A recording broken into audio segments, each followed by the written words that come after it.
کیونکہ اسلام میں رہبانیت نہیں ہے کہ سب کچھ چھوڑ چھاڑ کے آپ دنیا سے کٹ کے پہاڑوں پہ چلے جائیں.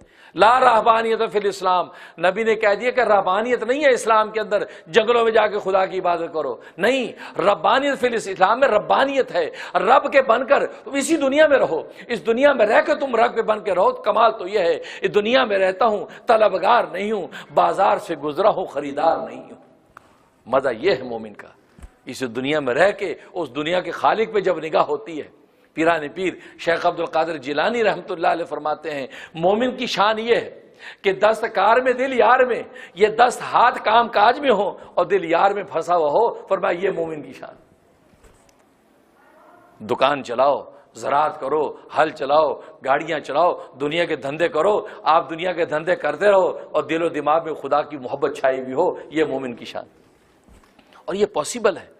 اب آپ کہتے ہیں جی ہم دکان میں بیٹھ کے، دفتر میں بیٹھ کے خدا کو کیسے یاد کریں؟ بیوی کو کیسے یاد کرتے ہو؟ اپنے معصوم بچوں کو کیسے یاد کرتے ہو؟ چھوٹا بچہ معصوم آپ کا پیارا، ننھی نواسی آپ کی پیاری، آپ اپنے دفتر ہوتے وہ دماغ میں گھوم رہی ہوتی ہے، اس کی ننھی منی شرارتیں یاد آ رہی ہوتی ہیں، آپ کی چہتی بیوی آپ کو یاد آ رہی ہوتی ہے. اب تو سیل فون کا مرض ہے، ساتھ ساتھ رابطہ بھی ہے، کام بھی ہو رہا ہے، ادھر ٹیکسٹ میسیج بھی ہو رہا ہے، کیسی ہو، کیا پکایا ہے، آئی مس یو چل رہا ہوتا نا. تو معلوم ہوا کہ انسان اپنے قلب کو کسی طرح متوجہ کر سکتا ہے.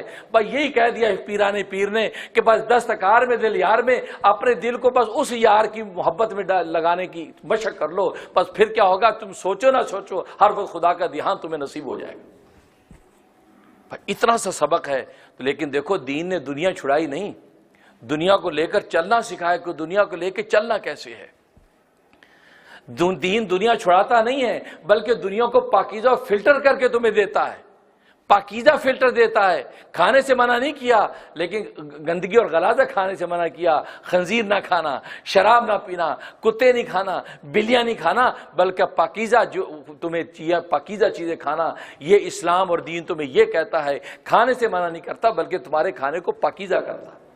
شکراً شکراً یا رب.